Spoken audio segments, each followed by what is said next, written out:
అందరికీ నమస్కారం। నేను మీ గుండాల సాయిధులు బహుజన సమాజ్ పార్టీ ఆంధ్రప్రదేశ్ రాష్ట్ర కార్యదర్శి। నిన్న మనకు విడుదలైనటువంటి అమృత 2 కింద విడుదలైనటువంటి పథకం బుగ్గవాగు నుంచి మాచర్లకి నీటి సరఫరా।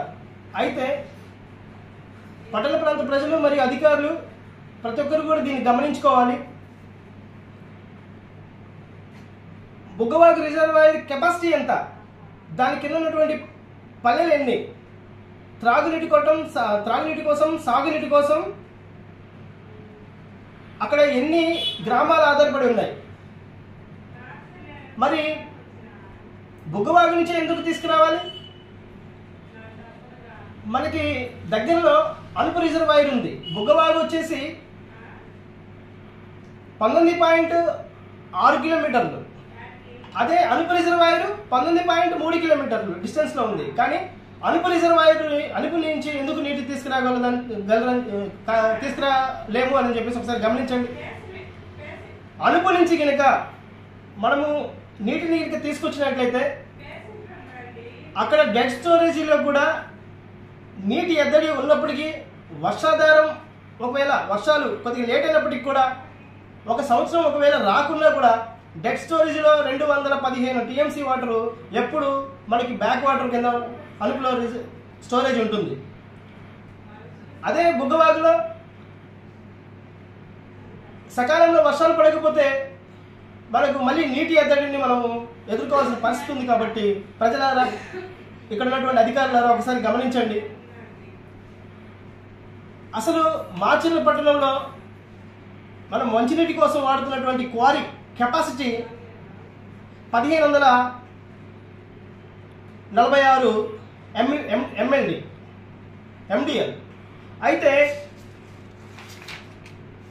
ప్రతిరోజు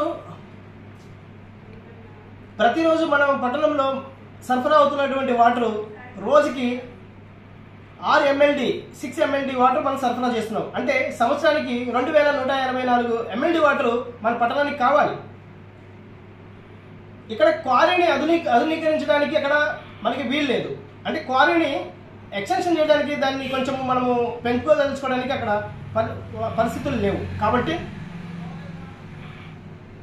ఎక్కువ స్టోరేజ్, అంటే వర్షాధారం లేట్ అయినప్పటికీ కూడా ఎక్కువ స్టోరేజ్ చేసుకోవడానికి మనకి ఇక్కడ అవకాశం కూడా లేనప్పటికీ మళ్ళీ బుగ్గవాగు రిజర్వాయర్లో కూడా ఎక్కువ నీటిని కెపాసిటీ స్టోరేజ్ చేయడానికి కూడా కెపాసిటీ లేదు। కాబట్టి అక్కడ ఉన్నటువంటి ఆ రిజర్వాయర్లో ఉన్నటువంటి వాటర్ని అక్కడ ఉన్న ప్రాంత ప్రజలకు సరిపోతాయి, కాబట్టి అక్కడ ఉన్నటువంటి గ్రామాలకు సరిపోతాయి। కాబట్టి అక్కడ ఉన్నటువంటి గ్రామాలు ఏవైతే ఉన్నాయో దుర్గి, రెంటచింతల, అలాగే కారంపూడి, కొన్ని ఆ మండలాల్లో ఉన్నటువంటి గ్రామాలు ఆధారపడి ఉన్నాయి। కాబట్టి అక్కడ ఉన్నటువంటి ప్రజలు ఆధారపడి ఉన్నారు కాబట్టి ఆ వాటర్ వాళ్ళకే సరిపోతాయి।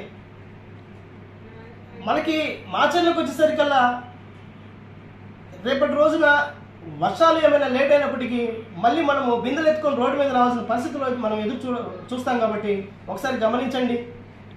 అమృత ఫేజ్ 2 కింద విడుదలైనటువంటి ఈ యొక్క పథకాన్ని బుగ్గవాగు కాకుండా అనుపు రిజర్వాయర్కి మరలించే విధంగా మేము అందరూ కూడా దీనిపైన దృష్టి సారించాలని చెప్పేసి మనవి చేసుకుంటాను। జై భీమ్, జై భారత్।